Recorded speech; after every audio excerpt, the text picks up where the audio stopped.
He did not look at her, not once. The great dining hall of Thornwick Park glittered, a galaxy of crystal and silver under the weight of 100 beeswax candles. The air was thick with the scent of roasted meats, winter roses, and the cloying sweetness of Eugenia Montague's perfume. Verity, Duchess of Thornfield, sat at the head of her own table, as if she were a ghost at a feast held in her honor. She was a fixture, a part of the formal architecture of the evening, and just as readily overlooked. Her husband, Alastair, the Duke, was holding court at the center of the long table, his profile sharp and severe in the candlelight. He was speaking with Lord Pelham, the evening's guest of honor, a man whose political influence Alastair desperately needed to secure for his proposed canal project. Laughter, low and masculine, rumbled down the table.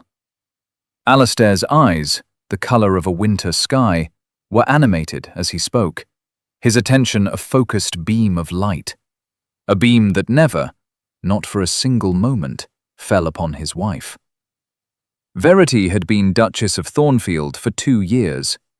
2 years of impeccable management, of quiet restoration, of turning his near-bankrupt estate into a solvent, functioning enterprise. Her dowry had staunched the bleeding, but it was her mind, the merchant-class mind her father had so carefully honed, that had healed the wounds. She had reorganized the accounts, renegotiated the tenant leases, and spent a full, dusty winter cataloguing the neglected cellars, turning chaos into ordered lines in a new, leather-bound ledger. Alastair saw none of it. He saw the dowry, which he had accepted with the grim reluctance of a man taking necessary medicine. He saw the title, which she wore with a quietness he mistook for lack of spirit. He saw a transaction, a convenience. He had married her for his estate. He tolerated her for her father's memory, a man he had respected. But he did not see her. Tonight, the wound of his indifference felt particularly keen. Seated not 2 places from him was Lady Gwendolen Ashbury, a widow of dazzling beauty and recent fortune, and the woman Alastair had once intended to marry, before her own family had forced her into a more lucrative match. Now she was free, and her eyes, as she looked at Alastair, held a proprietary gleam that turned Verity's blood to ice water. Gwendolen was all soft smiles and fluttering lashes, her conversation a cascade of shared memories and inside jokes that deliberately, exquisitely, excluded the Duchess. "Alastair, darling," Gwendolen's voice, a silken thread in the tapestry of noise, carried down the table. "You simply must tell them the story of the runaway curricle at Vauxhall. I have never been so terrified, or so thrilled."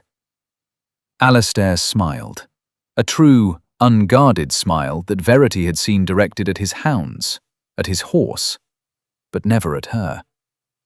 "It was you who was thrilled, Gwendolen. I was merely trying to prevent a diplomatic incident." The table laughed. Verity picked up her wineglass, the crystal cool against her fingertips. She was not a part of their past. She was merely the custodian of their present. The main courses were cleared away, the army of footmen moving with a silent efficiency Verity herself had drilled into them. Now was the moment she had been dreading, and, in a small, secret part of her heart, anticipating. It was time for the special wine. The butler, Morton, a man whose loyalty she had painstakingly earned, approached the Duke's side. "Your Grace, the Madeira you requested." Alastair nodded, his attention still on Lord Pelham. Yes, bring it out." It was a 1798 Malmsey Madeira. Verity had found the last 3 bottles in a forgotten, damp-rotted corner of the deepest cellar, behind a collapsed rack of what had turned out to be vinegar. They were not in the old cellar book. They were a mystery. She had spent an afternoon carefully cleaning the bottles, her hands stained with grime and cobwebs, feeling the thrill of a scholar discovering a lost text. She had made a note of it in her new ledger. Malmsey, 1798. 3 bottles. Uncertain provenance.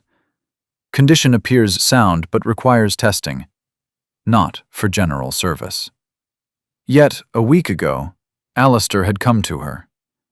Not to her sitting room for a conversation, but to her office, the small, book-lined room where she managed the estate. He had stood in the doorway, refusing to fully enter the space she had claimed. "I require a special vintage for the Pelham dinner," he had said without preamble. "Something memorable. What do we have?" "There is the 04 port, which is drinking beautifully," she had begun. "Or the Lafitte." "No," he'd cut her off, his impatience a palpable force. "Gwendolen mentioned you'd found some ancient Madeira. She said it was a remarkable discovery." Verity's heart had sunk. Gwendolen, of course. She had mentioned the find to a friend in passing, and the news had flown through the county's gossip network. "It is of uncertain origin, Alistair. I cannot vouch for its quality. I haven't had it tested. Pelham is a connoisseur. He will appreciate the story, the rarity. Have 1 bottle decanted for the dinner." It was not a request. It was a command. His eyes had swept over her desk, over the neat stacks of papers and the open ledger, with a flicker of something she might have once mistaken for interest, but now knew was mere assessment. He was assessing the efficiency of his investment. "I would advise against it," she had said, her voice quiet but firm. "And I would advise you to do as I ask, madam." The madam was a blade, meant to remind her of the formal, unbridgeable distance between them. He had turned and left before she could protest further. So she had done as he asked. But she had also taken a precaution. She had written a very clear, very precise note to Morton, the butler. She had pinned it to the decanting instructions. "The Duke has requested the 1798 Malmsey for Lord Pelham's service. Serve only to his lordship and his grace. Pour no more than a single glass for each. Fill the other glasses at table from the 04 port. This is of the utmost importance." It was the best she could do, a small act of containment, of professional diligence. Now she watched as the footman, a young, nervous lad named Will, approached Lord Pelham's right side with the crystal decanter. The Madeira glowed, a deep, liquid amber. Will poured a small measure into Pelham's glass. Then he moved to Alistair. Alistair, deep in conversation, waved him away. "Give my portion to Lord Pelham. A man should not drink such a treasure alone." A cold knot formed in Verity's stomach. The boy, Will, looked uncertainly toward Morton, who gave a slight, almost imperceptible shake of his head. But the Duke had spoken. Will hesitated, then poured the second measure into Lord Pelham's glass. Gwendolen laughed, a sound like tiny tinkling bells.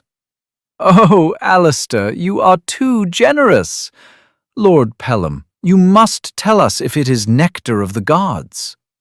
Lord Pelham, a portly man with a florid complexion, beamed. He raised the glass, admiring the color.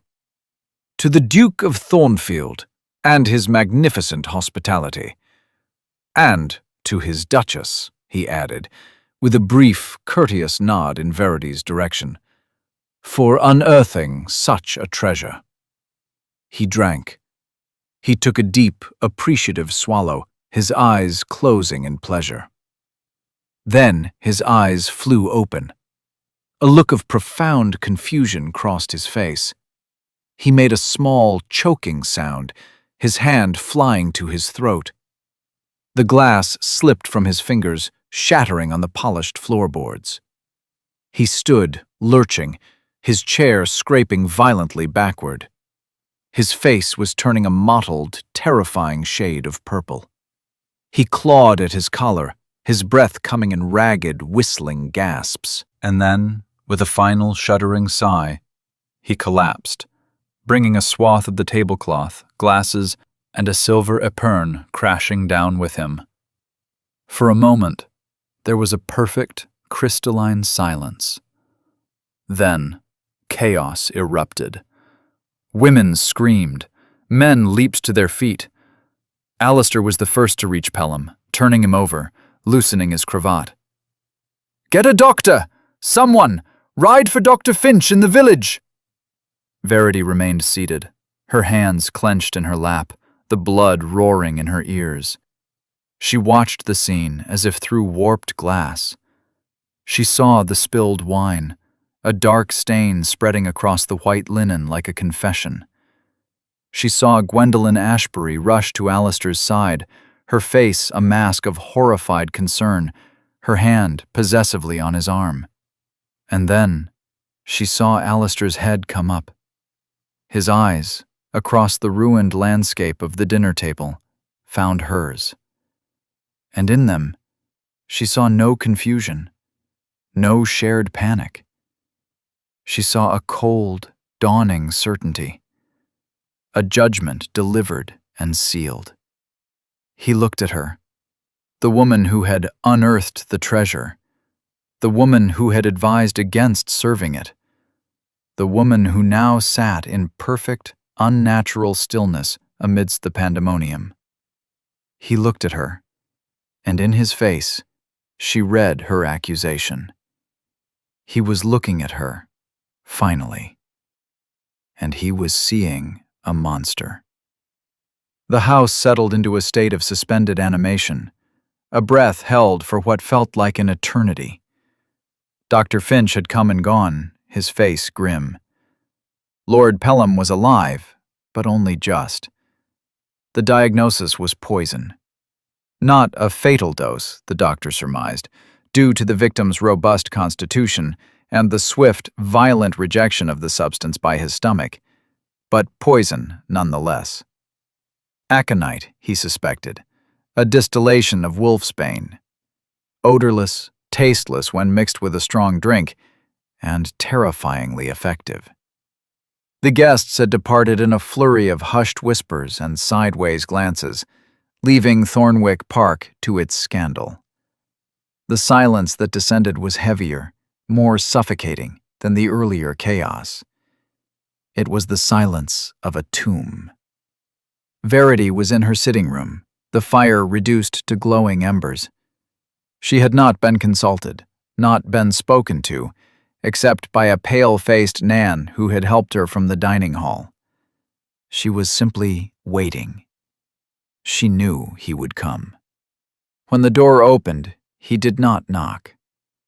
Alistair stood framed in the doorway, his evening clothes disheveled, a small stain on his white waistcoat where he had knelt by Pelham.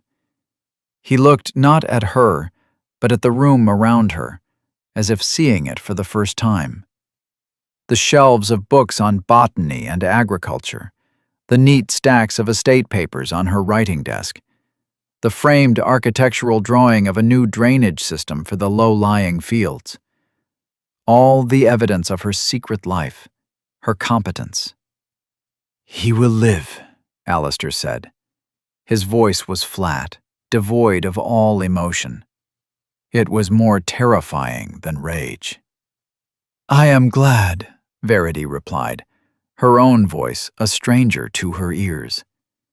He took a step into the room, then another. He was like a predator circling, his movements deliberate and menacing. The wine you found. I warned you, Alistair. I told you it was not to be served." A humorless smile touched his lips. "You did. A very convenient warning in retrospect. One that can be repeated to great effect, I imagine. But I told him not to serve it. A perfect defense. The injustice of it was a physical blow. "You think I did this?" she whispered. "You think I would poison a man at my own table?" "I think," he said, his voice dropping to a low, dangerous register, "that your ambition has always been a thing to be marveled at. Your father built an empire from nothing. Perhaps you learned more from him than just how to balance a ledger. Perhaps you learned how to remove obstacles." Obstacles? The word was absurd.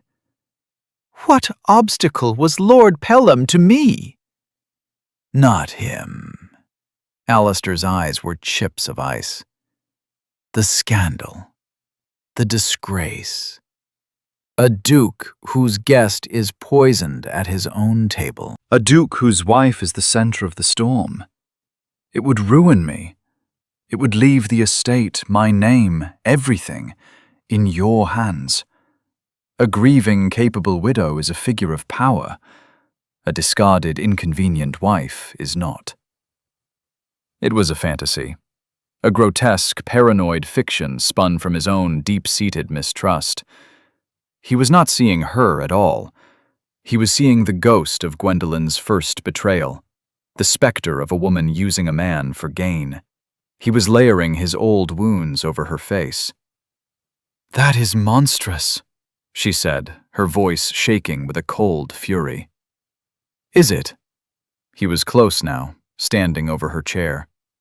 "You have taken over my house, my finances, my life.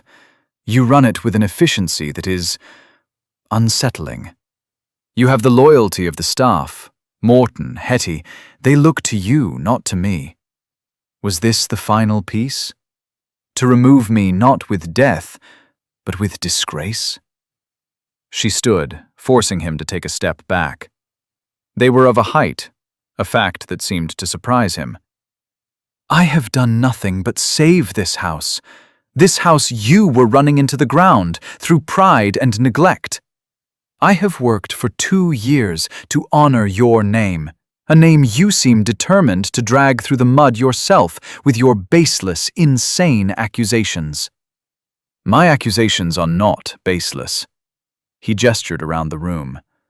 "They are based on this control, this quiet, relentless acquisition of power.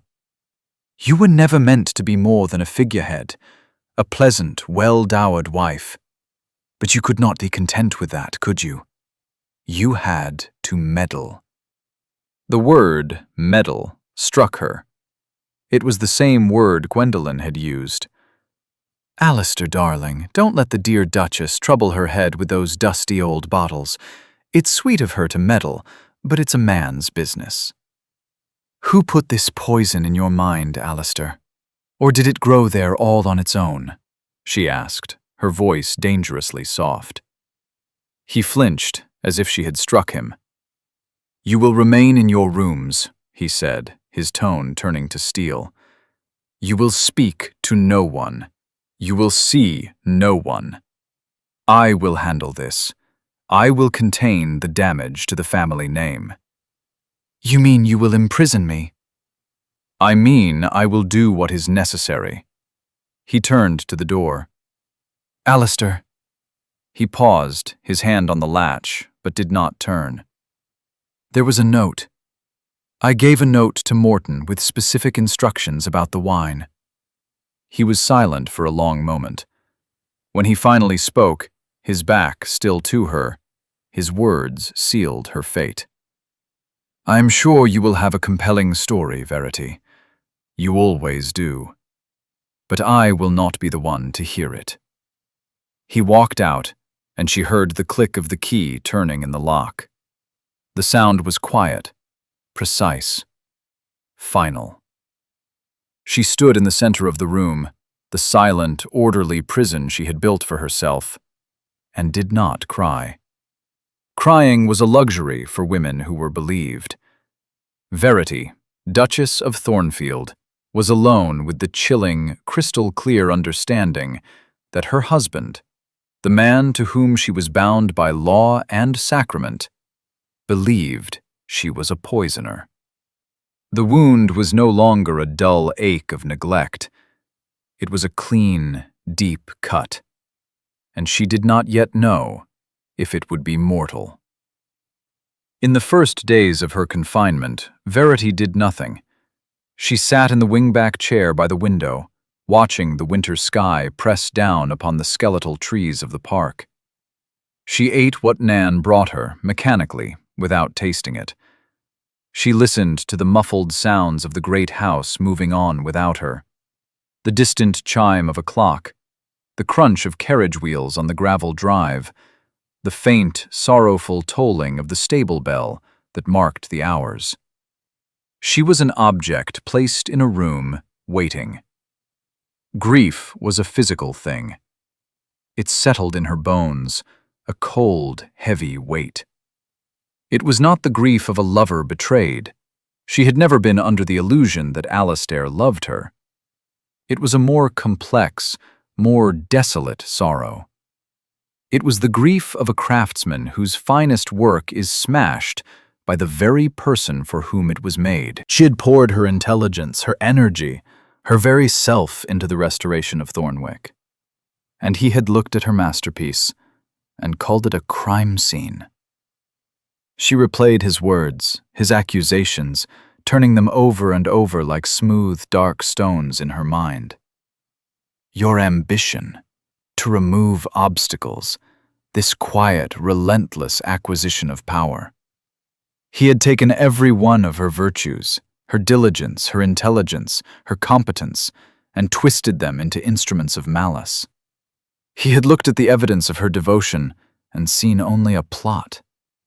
The injustice of it was a slow, burning acid. On the fourth day, something shifted. Nan, her face etched with worry, brought the breakfast tray. "His Grace has gone to London, Your Grace, with Lady Ashbury." The words were a splash of cold water. Gwendolen, of course. Gwendolen, the comforter, the one who would murmur sympathetic poisons into his ear, confirming his every suspicion. She was always so intense, wasn't she, darling? So clever. It can be quite frightening in a woman. Verity could almost hear her. And in that moment, the grief began to recede, replaced by a cold, clarifying anger. She would not sit here and dissolve into misery while that woman dismantled her life. She would not be a passive victim in a melodrama Gwendolen had authored. Her father, the pragmatic, formidable merchant, had not raised a daughter to be broken by slander. He had raised her to be resilient. He had raised her to fight, not with swords or hysterics, but with facts, with ledgers, with the undeniable power of the truth. She stood up from the chair. The sudden movement made her feel dizzy, but it was the dizziness of action, not despair. "Nan," she said, her voice rusty but firm, "I need my things." "Your Grace?" Nan's eyes were wide. "My writing desk, the small portable one, and paper, a great deal of paper, ink, pens, and I need the estate ledgers, all of them, the ones from my office." A flicker of fear crossed Nan's face. "His Grace gave orders. No one is to enter the office." "His Grace is in London," Verity said, her voice gaining strength. "And he is not the only master of this house. Hetty has the key. Tell her I require them.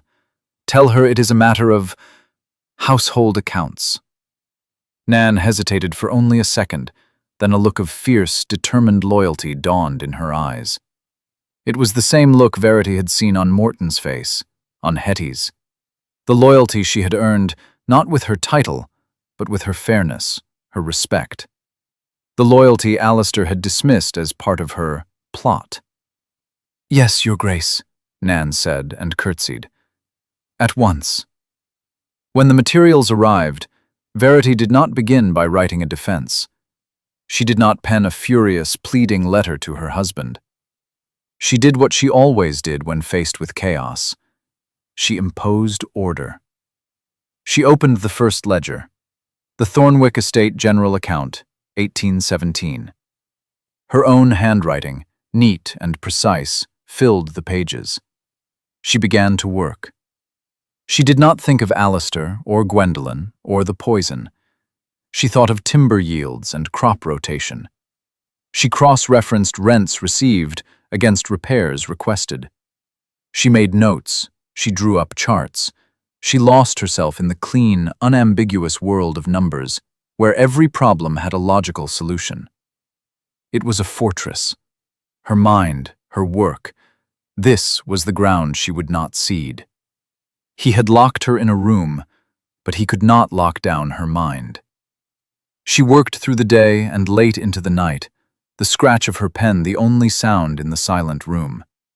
She was not the accused Duchess, the suspected poisoner. She was Verity Vane, daughter of Thomas Vane, and she was doing her accounts. As she worked, a new plan began to form. A defense built not of words, but of deeds. She would not argue her innocence. She would demonstrate her value. She would create a document so thorough, so irrefutable, that it would stand as a silent testament to her character. She began a new document. Title: A Report on the Administration of the Thornwick Estate, 1815 to 1817. She started with the state of things when she had arrived: the crippling debt, the dilapidated buildings, the sullen and resentful staff. Then, page by painstaking page, she documented every action she had taken. The renegotiation of the mortgage with the London bankers, a detail she was sure Alistair had never bothered to understand. The implementation of the 4-course rotation in the North Fields, doubling the barley yield. The sale of timber from the overgrown West Wood, which had cleared a significant portion of their short-term debt and funded the new roofing for the tenant cottages. She attached memoranda, copies of letters, charts showing crop prices against expenditure. It was cold, it was factual, it was undeniable. It was the story of a rescue. Let him read this, she thought, a grim satisfaction building within her. Let him read this, and then look her in the eye and call her a scheming murderess. Finally, she came to the cellars. She requested the cellar book from Nan, her new leather-bound ledger, and as she turned the pages, she saw it. The entry for the 1798 Malmsey. Bin 7, rear wall, under collapsed shelving. 3 bottles recovered. Label, Malmsey, 1798. Provenance, uncertain. Appears to be part of the original collection of the 3rd Duke, but not listed in any prior inventory. Condition, sealed. Corks appear sound, but ullage significant in 1 bottle. Recommendation: for academic study and testing only. Do not serve pending chemical analysis. Her own words, written 6 months ago. And beneath it, a more recent annotation, dated the week of the dinner.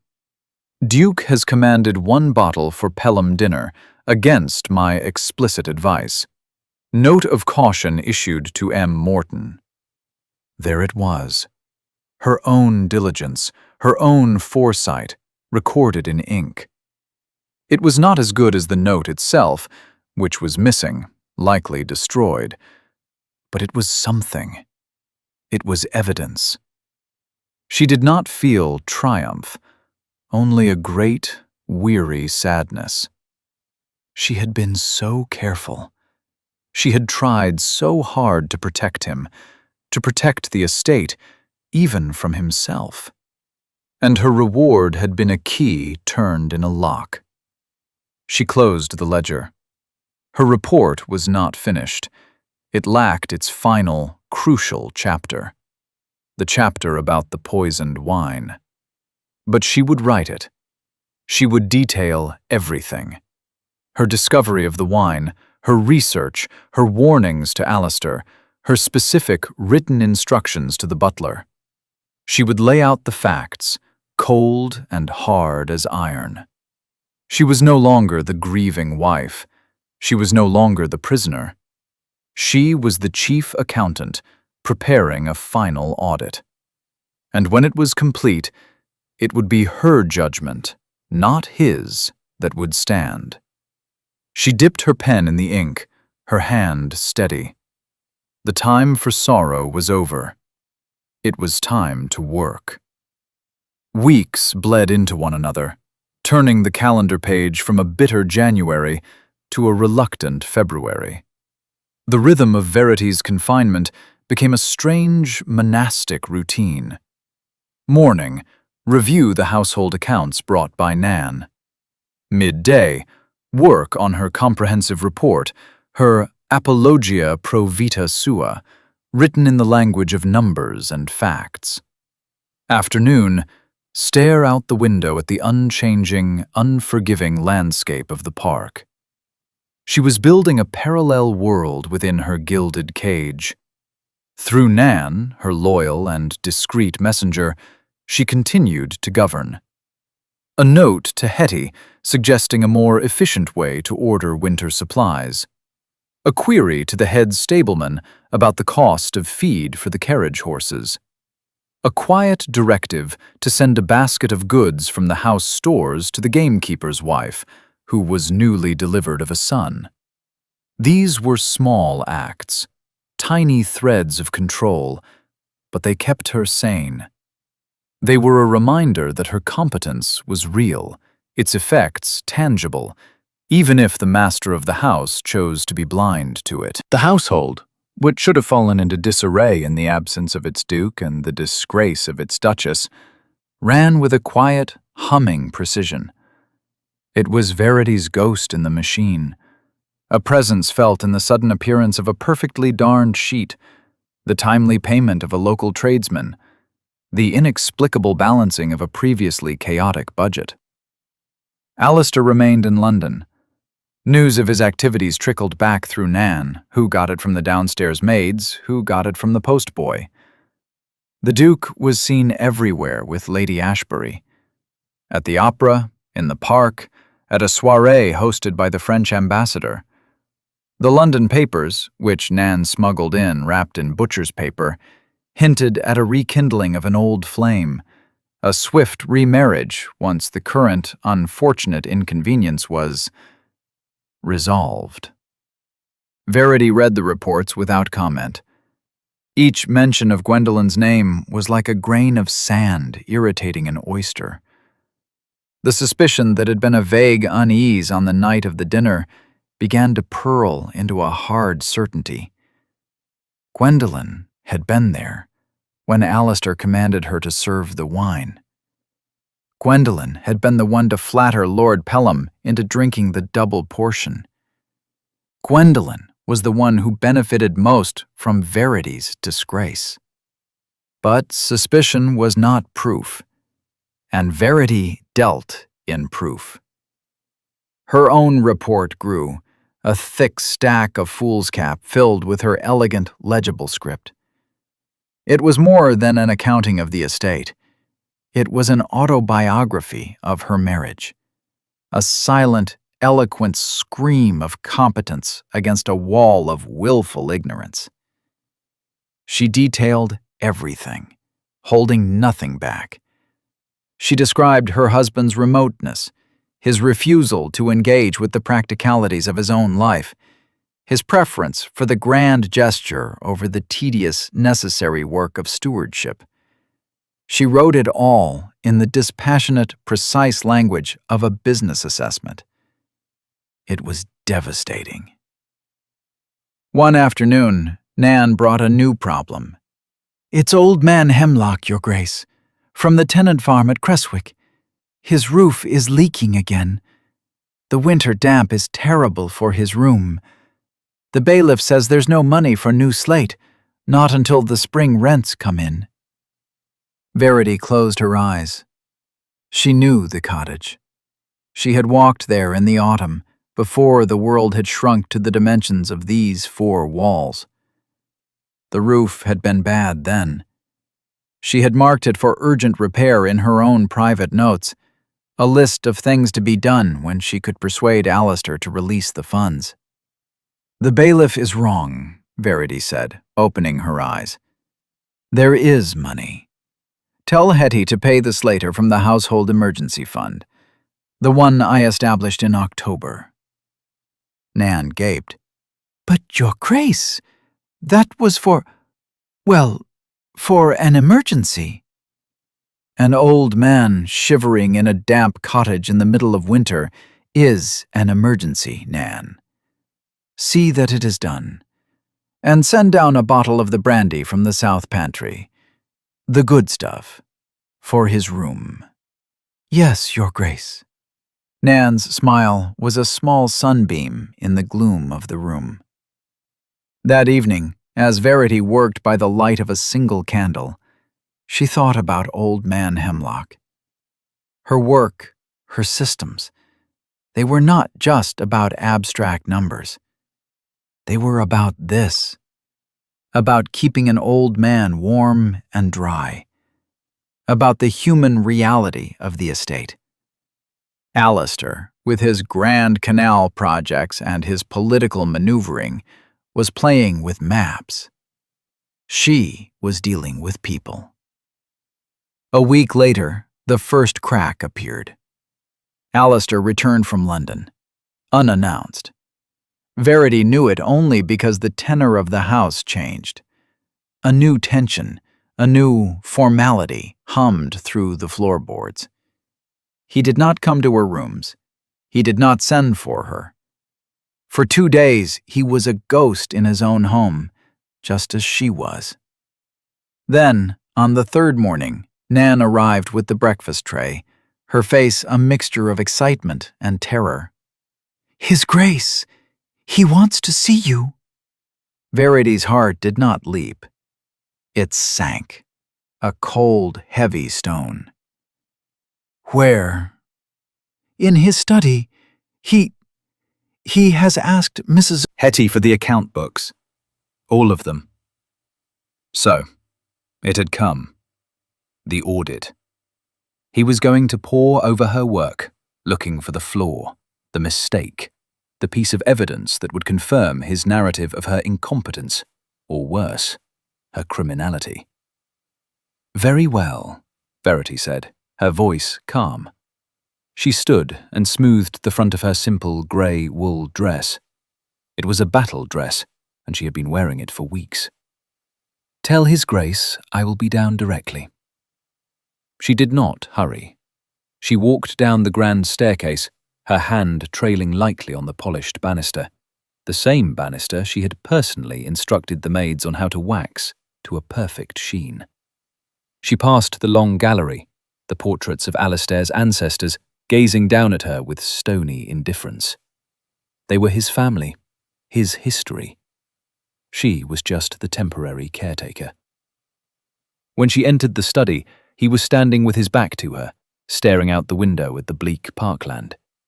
The room was his sanctuary, panelled in dark oak, smelling of leather and old paper, and his particular scent of sandalwood and cold air. The ledgers, her beautiful, orderly ledgers, were stacked in a chaotic pile on his massive desk, as if he had simply had them dumped there. He turned. He looked tired. The brittle glamour of London had been worn away, leaving the fine lines of stress around his eyes. He looked for the first time since she had known him, uncertain. "Verity," he said. Her name, not Madam. She simply waited, her hands clasped loosely in front of her. He gestured vaguely at the pile of books. "Hetty, the household has been running smoothly, impossibly so. She told me it was due to the Duchess'S systems." He said the words as if they were from a foreign language he was struggling to pronounce. "I am gratified that Mrs. Hetty is pleased," Verity said, her tone level and cool. He took a step towards the desk, picked up the top ledger, the general account, and opened it to a random page. His eyes scanned the columns of her handwriting. I do not understand this. I do not understand any of this. It was not an accusation. It was a confession of his own ignorance. It is a double-entry bookkeeping system, she said, as if explaining it to a child. Debits on the left, credits on the right. The assets and liabilities must balance. It is not complicated. No, he said, shaking his head. He looked up at her, and for a fleeting second, she saw not a duke, not her accuser, but a lost man. No, that is not what I mean. I mean this. He waved a hand, encompassing the book, the room, the entire estate. I have been in London, trying to court investors for the canal. They want to see accounts. They want to see proof of profitability. The figures my solicitor provided, they were a disaster. We were on the verge of ruin. He paused, his gaze fixed on her face. And then Hetty brought me the household books for the quarter, and they were perfect, balanced to the penny. I asked her how. She said you had established a new system. She said you had found savings of 30%. 30%, Verity, while confined to your rooms. The first crack. It was not a fissure, not a chasm, but it was a start. He was seeing the work. He was finally seeing the work. But she would not make it easy for him. She had bled for those ledgers. He would not have her absolution for the price of a few compliments. I am the Duchess of Thornfield, she said, her voice quiet but ringing with an authority he had never heard from her before. It is my duty to ensure the efficient running of my husband's household. I have done nothing more and nothing less than my duty. His eyes searched hers, looking for what? Forgiveness? An explanation? An admission of guilt? Before he could speak, there was a sharp rap at the door. Morton entered, his face pale. Your Grace, Lady Ashbury is here. She says you are expecting her. Alistair's face hardened, the brief moment of vulnerability gone, replaced by the familiar, cold mask.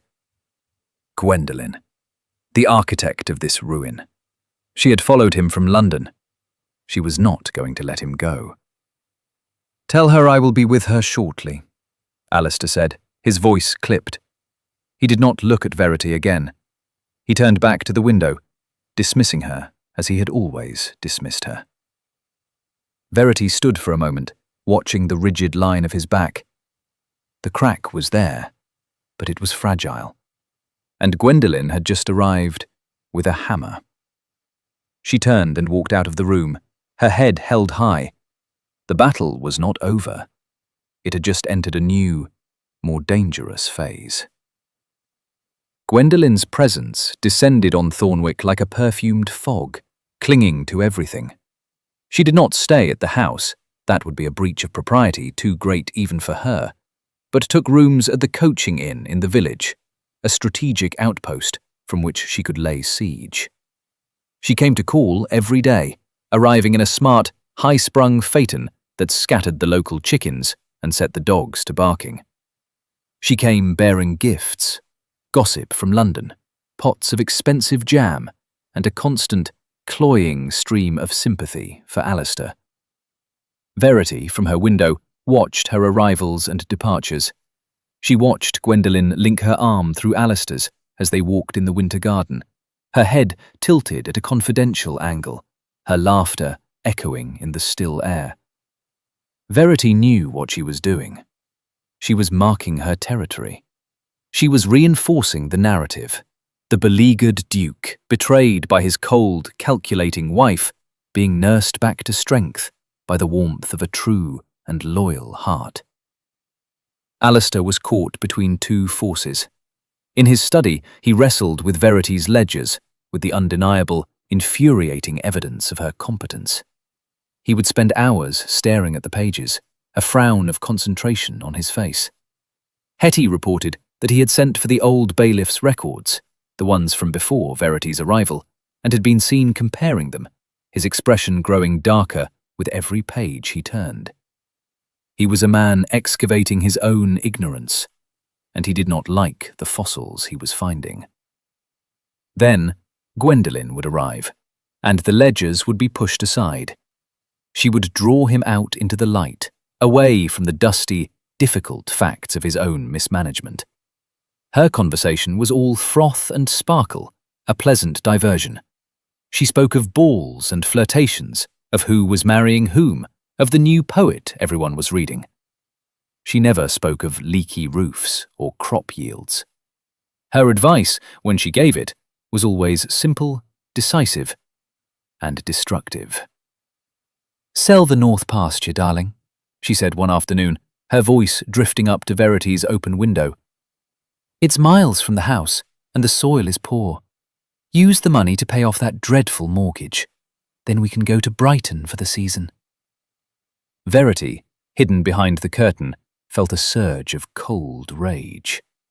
The north pasture, with its poor soil, was the site of her new 4-course rotation experiment. It was not yet profitable, but her projections showed it would be the most productive land on the estate within 3 years. Selling it would be like cutting the heart out of her plans for Thornwick's future. It was the advice of a fool or a saboteur. Alistair's response was a low rumble, indistinct. But he did not agree. Verity held her breath. He did not agree. A small victory. The true escalation came with the arrival of Mr. Caldwell, the family solicitor. He was a dry, precise man from a long line of dry, precise men who had served the Dukes of Thornfield for a century. He arrived in a flurry of snow and bad news. Verity knew something was wrong when she saw Hetty's face. The housekeeper had aged 10 years since the poisoning. "It's the London bankers, Your Grace," she whispered, standing in the doorway of Verity's room. "They're calling in the note." The one from his grandfather's time. They say the scandal has made the estate an unstable investment. They want payment in full, by the end of the quarter. This was it, the final reckoning. The dowry had been a plaster on a gaping wound, and her careful management had been the slow, patient work of stitching it closed. But this was a new hemorrhage, and she was locked away from the instruments she needed to stop it. She heard the shouting from the study 2 floors below. It was Alistair's voice, raised in a way she had never heard it before. Not cold and cutting, but raw with frustration and despair. Then a second voice, Mr. Caldwell's, calm and inexorable, laying out the brutal facts. Ruin was not a future possibility. It was a present reality. The House of Thornfield was built on a foundation of sand, and the tide was coming in. For a day, a profound silence fell over the house. Alistair did not emerge from his study. Gwendolen called and was sent away, a fact that gave Verity a grim, fleeting satisfaction. On the second evening, as dusk was falling, she heard footsteps outside her door. They were heavy, hesitant, not Nan's quick, familiar tread. The key turned in the lock. It was the first time the door had been unlocked from the outside since the night of the dinner. Alistair stood there. He looked broken. The ducal arrogance was gone, stripped away by a reality he could no longer ignore. He held a single sheet of paper in his hand. "Caldwell's final assessment," he said, his voice hoarse. "He says our only option is to break the entail, sell off the tenanted farms, the Westwood, everything but the house and the home park. We will be gentlemen farmers." The contempt in his voice for that phrase was absolute.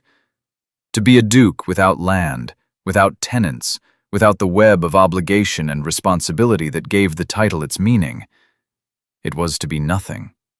He looked at her, and his eyes were not the eyes of an accuser or a husband. They were the eyes of a drowning man. Is he right? This was the moment. She could have let him drown. She could have said, "I don't know. You locked the only person who might have had an answer in a room for a month." The words were on her tongue, sharp and satisfying. But when she looked at him, she saw not just the man who had wronged her, but the guardian of Thornwick, the estate, her project, her creation. She could not let it die, even if it meant saving him in the process. "No," she said. "He is wrong." She walked to her writing desk, where the thick stack of her reports sat, a silent monument to her weeks of labor. She picked it up. It was heavy, dense with facts. "There is another way," she said, her voice clear and strong in the quiet room. "A way to raise the capital without selling the land.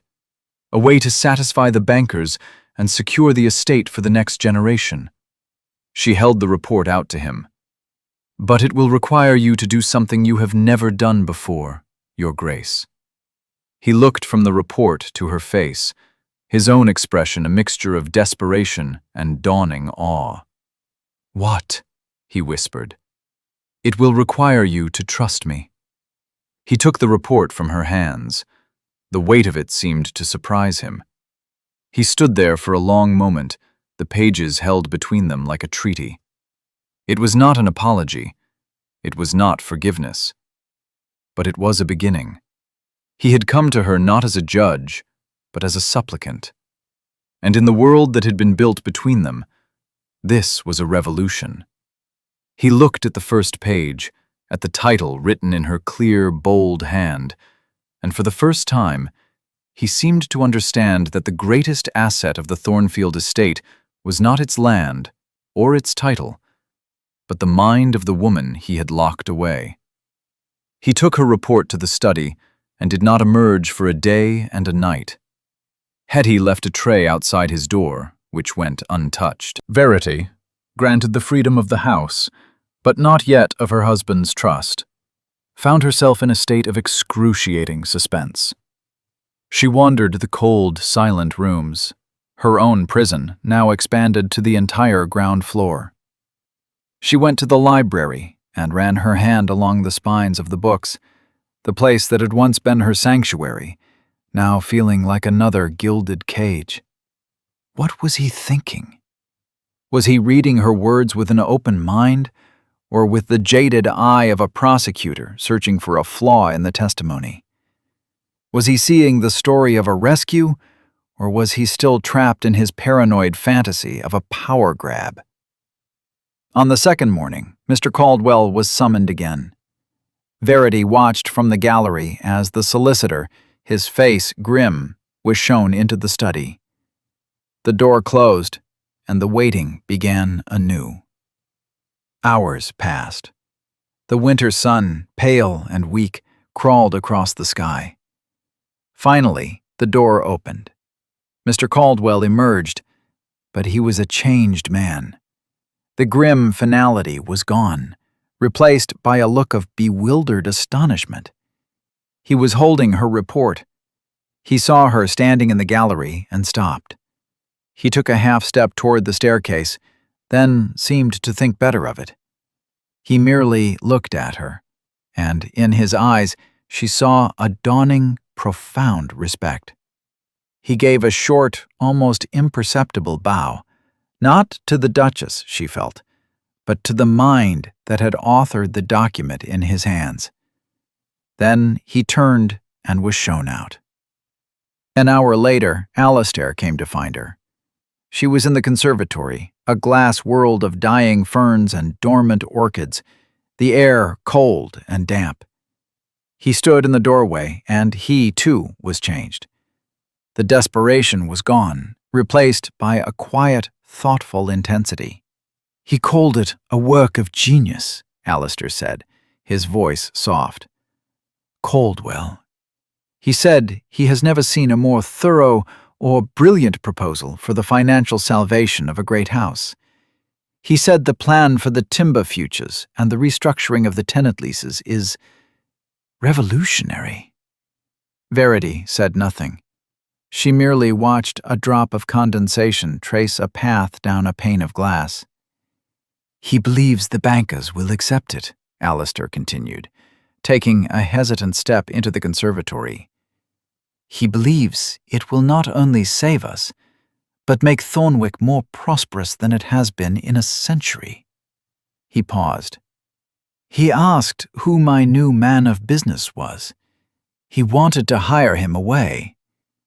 He stopped a few feet from her. I told him the plan was your work. The silence that followed was thick with unspoken words. He had given her credit. It was a small thing, a simple act of honesty, but from him it felt momentous. It is a sound plan, she said, her voice neutral. It will work. I know. He looked at her, truly looked at her, and the coldness in his eyes was gone, replaced by a raw, painful confusion. Verity, if you could do all this, if you possessed a mind capable of this, why would you resort to something as clumsy and brutal as poison? The question hung in the air between them. It was the heart of the matter, the logical inconsistency that her report had forced him to confront. Her competence was her alibi. I didn't, she said simply. I know, he whispered. I believe I am beginning to know that now. He looked down at his own hands, as if he didn't recognize them. But if not you, then who? And why? He shook his head, a man waking from a long and terrible dream. The note. You said there was a note. I gave it to Morton, she said. Instructions not to serve the wine, except the single glass you had ordered, and even that with a caution. I will speak to him, he said, his voice gaining a new, hard edge. The Duke of Thornfield was not gone. He had simply been lost. Now, with a puzzle to solve, a wrong to right, he was re-emerging. He found Morton polishing silver in the butler's pantry, his movements slow and defeated. The man had aged 20 years. When Alistair entered, Morton flinched and nearly dropped a heavy silver salver. Morton, Alistair began, his voice gentler than the butler had heard it in years. The Duchess tells me she gave you a note on the night of the Pelham dinner, a note concerning the Madeira. Morton's face, already pale, turned the color of ash. He set the salver down with a trembling hand. Yes, Your Grace, she did. And what did you do with it? The butler swallowed hard. He would not meet the Duke's eye. I was occupied with the seating arrangements, Your Grace. There was a confusion about Lord Ashworth's placement. I gave the note to Will, the new footman. I told him to attach it to the decanter so there would be no mistake. And did he? I believe so, Your Grace. I saw him take it to the serving table.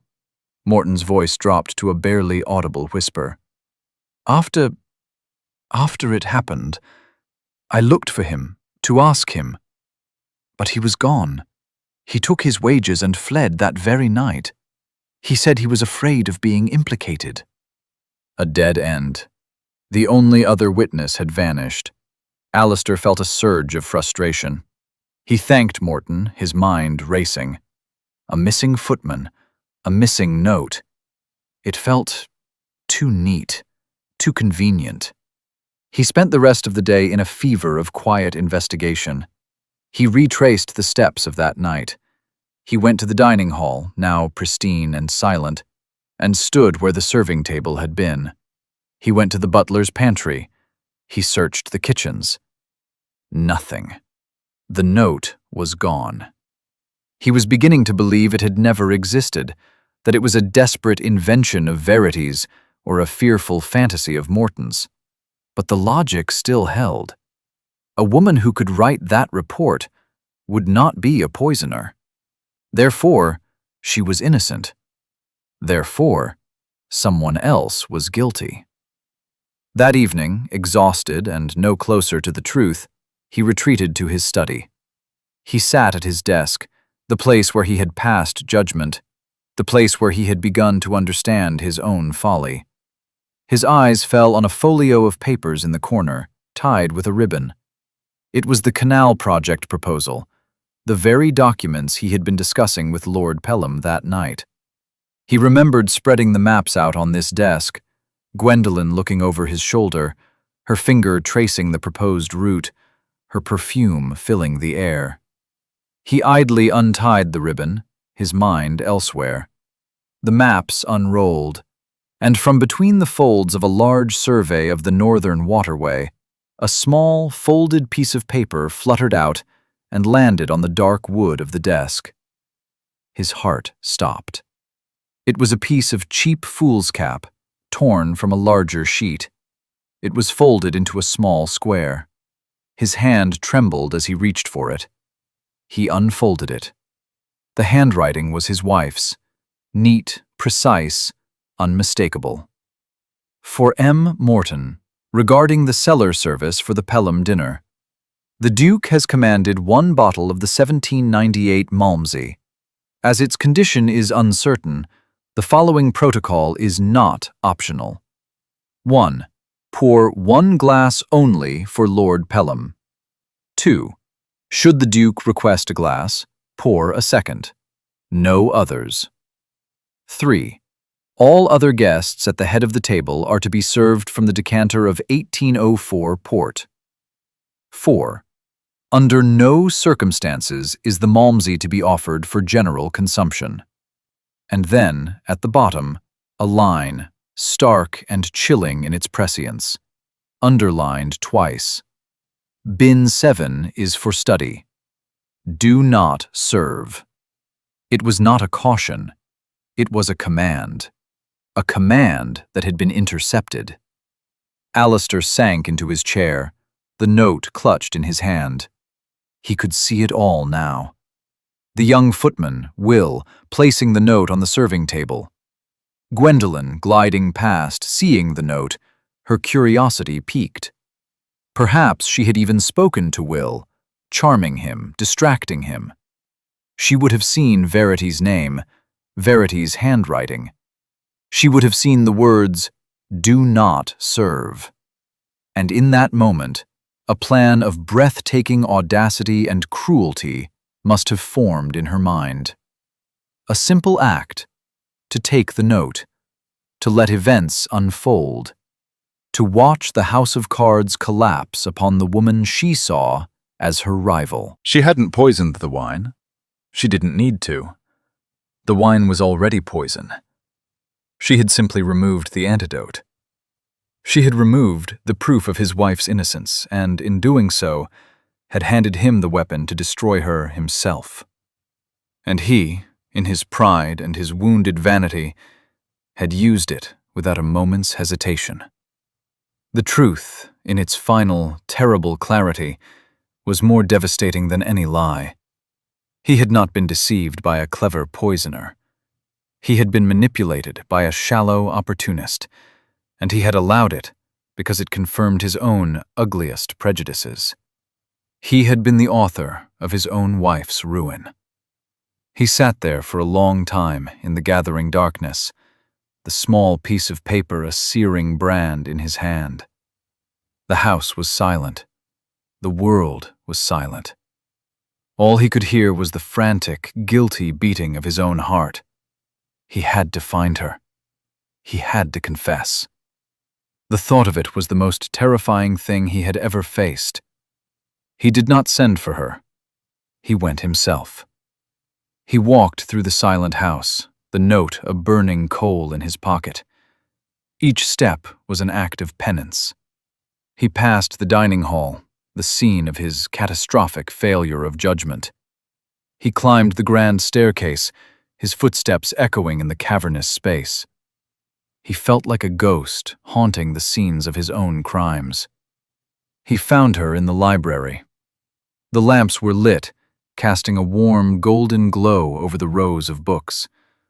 A fire crackled in the hearth. She was not reading. She was standing at a tall lectern, carefully repairing the spine of an old volume of botanical prints, her head bent in concentration, her fingers nimble and sure. She was restoring something. It was what she did. She looked up as he entered, her expression calm, unreadable. She did not seem surprised to see him. She simply watched him, waiting. He could not speak. The words he had rehearsed, the apologies, the explanations, they all turned to ash in his mouth. They were inadequate. They were insults. Instead, he walked to the long library table, his steps unnaturally loud on the polished floor. He reached into his pocket and took out the note. He unfolded it and laid it on the table between them. The small, wrinkled piece of paper with its stark, damning words. Her eyes flickered down to it. She looked at it for a long moment. He saw a muscle tighten in her jaw. When she looked back up at him, her eyes were not angry. They were not triumphant. They were just tired. A profound, soul-deep weariness that was a far greater condemnation than any rage. "Where did you find it?" she asked, her voice quiet. "In the canal folio," he said, his own voice sounding hollow. "She must have taken it from the footman and hidden it there, after she looked over the maps with me." He did not need to say her name. Gwendolen was a phantom who had been exorcised by this small, tangible piece of truth. "She knew," Verity murmured, more to herself than to him. "She knew the wine was questionable. She let it happen." "No," Alistair said, the word torn from him. "She did not let it happen. She orchestrated it. She saw an opportunity and gave me the knife. But I was the one who wielded it. The blame for that is mine, and mine alone." He finally met her eyes, forcing himself to bear the full weight of her gaze. "Verity, I have been a fool.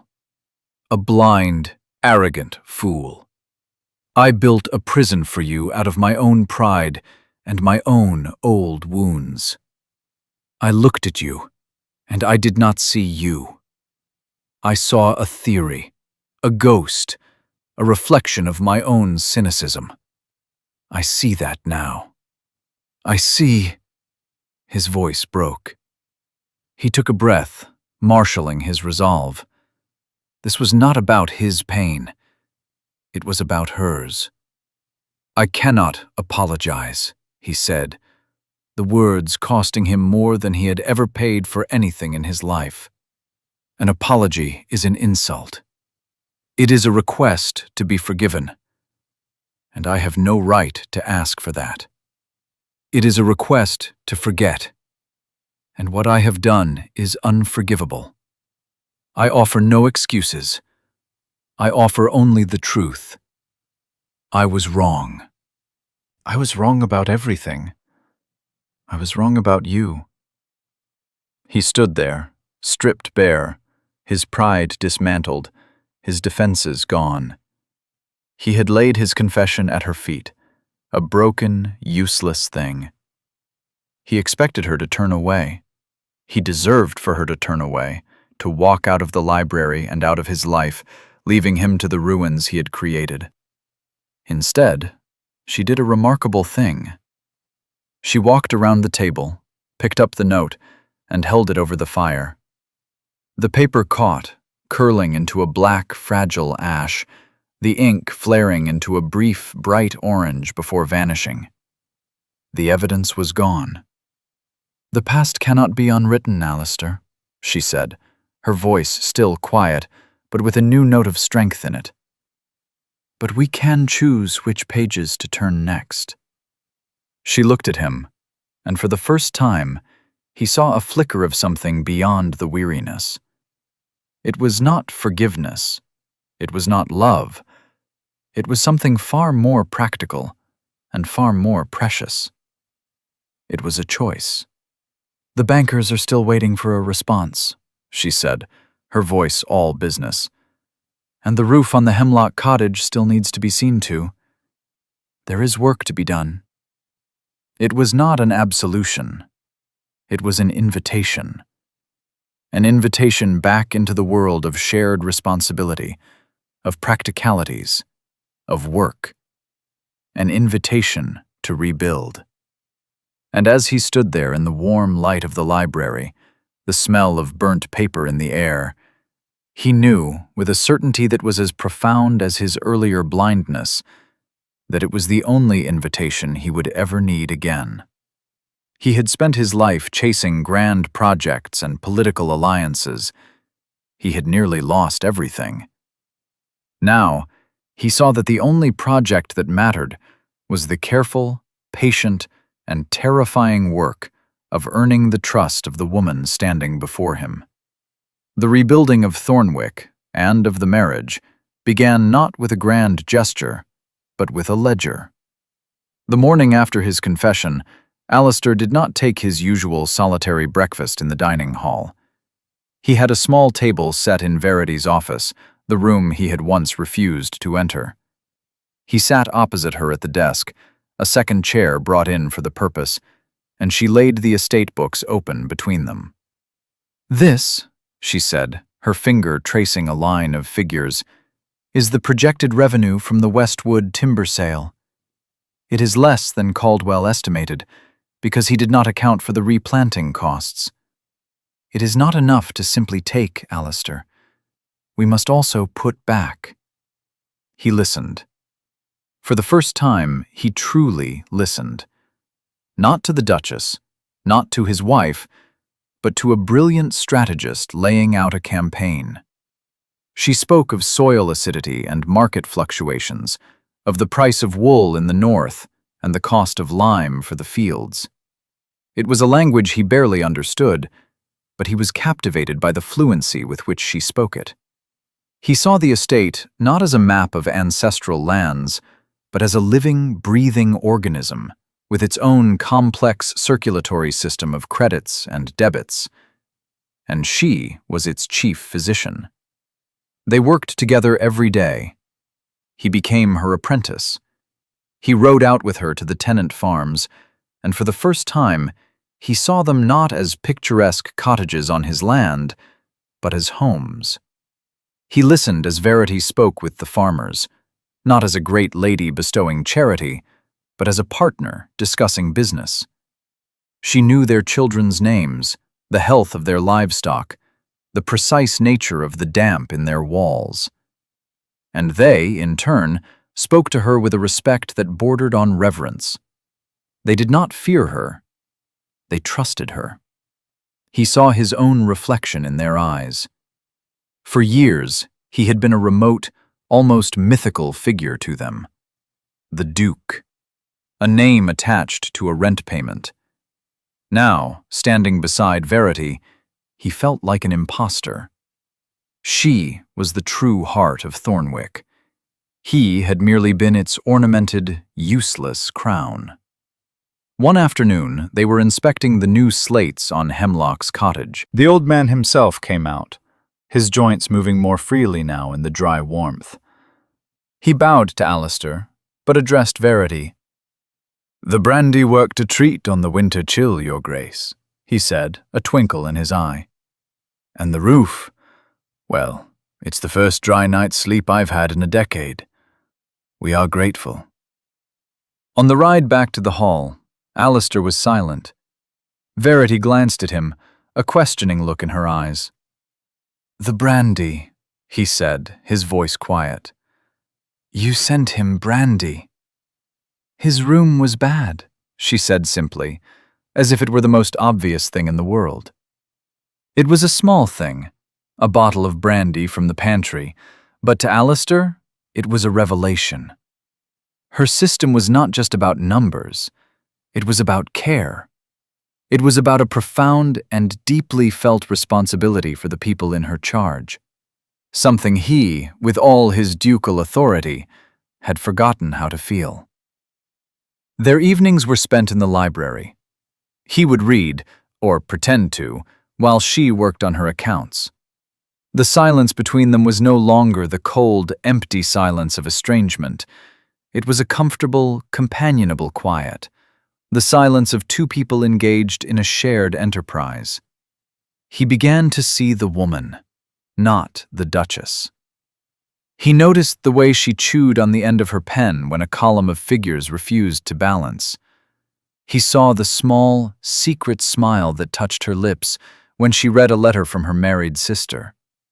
He learned the scent of her favorite tea and the title of the worn volume of poetry she kept by her bed. He learned that her quietness was not a lack of spirit, but a form of deep concentration, the focus of a powerful mind. He learned that her wit, when she chose to deploy it, was as sharp and surprising as a winter frost. One evening, he found her in the cellar, the scene of her greatest humiliation. She was standing before bin 7, a lantern held aloft, her ledger open on a nearby cask. The 3 bottles of Madeira were gone. He had had them removed and buried. She looked up as he approached, her face illuminated by the golden lantern light. She was not afraid. She was not angry. She was assessing. "I was just correcting the inventory," she said, her voice calm. He came to stand beside her. The air was cool and smelled of damp earth and aging wine. "This place," he began, his voice rough. "I am sorry for what it represents." "It represents a failure of management," she said, her tone crisp. "A valuable asset was improperly catalogued and nearly deployed with disastrous consequences. The lesson is to trust the data." He looked at her calm, pragmatic face, and he felt a surge of admiration so strong it was almost painful. She had taken the most traumatic event of her life and reduced it to a case study in estate management.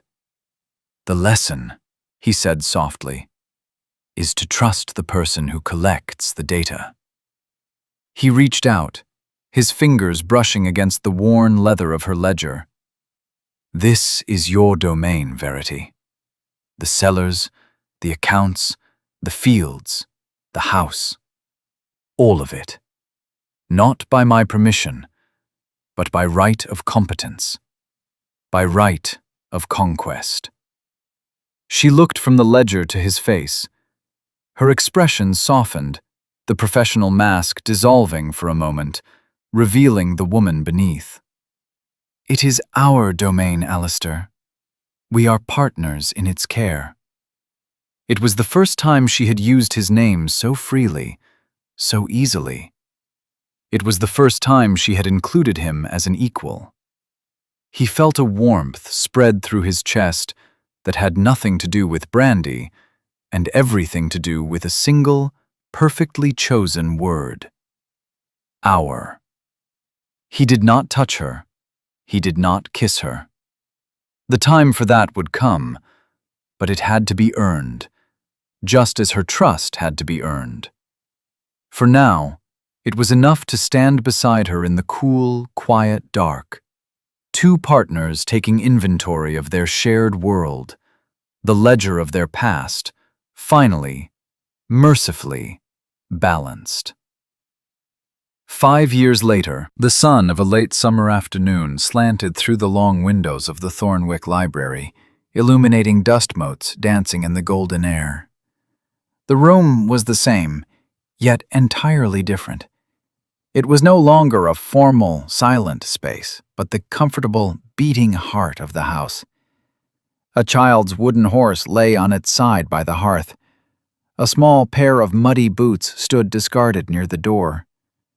Verity sat at her desk, the same desk from which she had once ruled a parallel kingdom. The ledgers were open before her, but her pen was still. She was watching her husband. Alistair was sprawled on the great leather sofa, a book open on his chest, fast asleep. His face, relaxed in sleep, had lost the harsh, severe lines of his youth. It was the face of a man at peace. Their son, Thomas, a whirlwind of 5-year-old energy with his father's eyes and his mother's determined chin, burst into the room. "Mama, can we check the new apple graphs?" he demanded, his voice a loud whisper. Verity put a finger to her lips, nodding towards the sleeping Duke. "Quietly, my love. Your father is auditing the dream accounts." Tom giggled and tiptoed over to the sofa, planting a loud, wet kiss on Alistair's cheek. Alistair's eyes fluttered open. He smiled, a slow, warm smile that was reserved for his wife and his son. "Inspecting the assets, are you, Tom?" he murmured, ruffling the boy's hair. "Mama says you're auditing," the boy said seriously. Alistair chuckled, pushing himself up. He looked over at Verity, his eyes full of a deep, quiet love that was now as much a part of the fabric of their lives as the ancient stones of the house itself. "Your mother is the only auditor that matters." He came to stand behind her chair, his hands resting on her shoulders. His touch was familiar, grounding. He looked down at the open ledger, at the neat columns of figures that charted the estate's now thriving prosperity. The canal project had been abandoned in favor of a series of smaller, more sustainable agricultural innovations Verity had devised. Thornwick was not just solvent, it was a model of modern estate management, studied and emulated throughout the county. "Still our most valuable asset," he said softly, his chin resting on the top of her head. He was talking about the ledger, about her mind, the thing he had once feared and now revered. Verity smiled and reached up to place her hand over his. She tilted her head back to look at him, her eyes clear and full of a light that had been absent for so long. "No," she said, "not quite." The true asset was not the ledger, not the land, not the title. It was this, the quiet partnership, the earned trust, the simple, unassailable fact of a hand resting on a shoulder in the warm afternoon light. It was the love that had been rebuilt, not on a foundation of romance or passion, but on the bedrock of mutual respect, shared work, and the profound transformative power of being truly seen. He had once looked at her and seen a monster. Now he looked at her and saw his whole world. And in his eyes, she finally saw herself reflected, not as a convenience or a transaction, but as the cherished and indispensable heart of it all.